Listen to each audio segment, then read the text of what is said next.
வணக்கம் மக்களே. Big Boss season 8 இந்த வீடியோவில் என்ன பார்க்க போகிறோன்னா, ஒரு அதிர்ச்சியான சம்பவம் தான் பார்க்க போகிறோம். ஜாக்லின் வந்து எவிக்ட் ஆகிட்டாங்களா ப்ரோ அப்படின்னு கேட்டிங்கன்னா, ஆமாம் எவிக்ட் ஆகிட்டாங்க.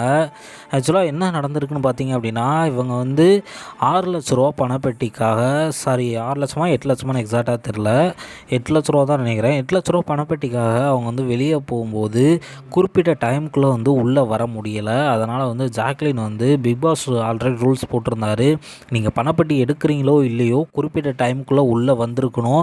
அப்படி வரல அப்படின்னா நீங்கள் வந்து அப்படியே வீட்டுக்கு போக வேண்டியதான். இது வந்து மிட் வீக்கெண்ட் எவிக்ஷன் அப்படின்னு கேட்டிங்கன்னா கிடையாது.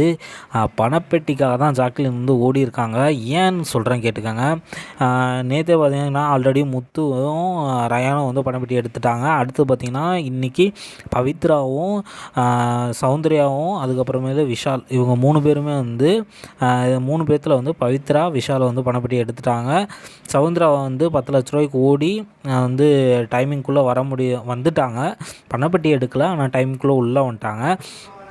அந்த மாதிரி சரி ஜாக்லின் வந்து நான் ட்ரை பண்ணுறேன் அப்படின்னு சொல்லிட்டு, ஏன்னா எல்லாருமே ட்ரை பண்ணிட்டாங்க, நான் மட்டும் தான் இன்னும் ட்ரை பண்ணலன்னு சொல்லி உள்ளே போயிருப்பாங்கன்னு தான் எனக்கு தோணுது. எபிசோடை பார்த்தா தான் ஃபுல்லாக தெரியும். ஜாக்லின் வந்து உள்ளே போகிறாங்க, போயிட்டு வந்து பணப்பெட்டியை எடுத்துட்டாங்க. எடுத்துகிட்டு அந்த டைமுக்குள்ளே வர முடியல. ஆக்சுவலாக அவங்க உள்ளே வரும்போது டைம் வந்து முடிஞ்சிருச்சு. அதனால் அவங்க வந்து எவிக்ட் ஆகிட்டாங்க. ரொம்பவுமே கஷ்டமான விஷயம் தான். ஏன் அப்படின்னா எல்லா வீக்லேயும் நாமினேட் ஆன ஒரே பர்சன் வந்து ஜாக்லின் தான்.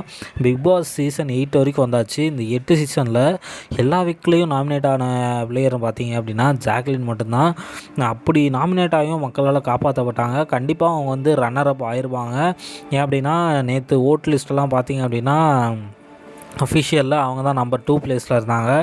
இது ஒரு ரொம்பவுமே கஷ்டமான விஷயந்தான் ஜாக்லின் ஃபேன்ஸுக்கு.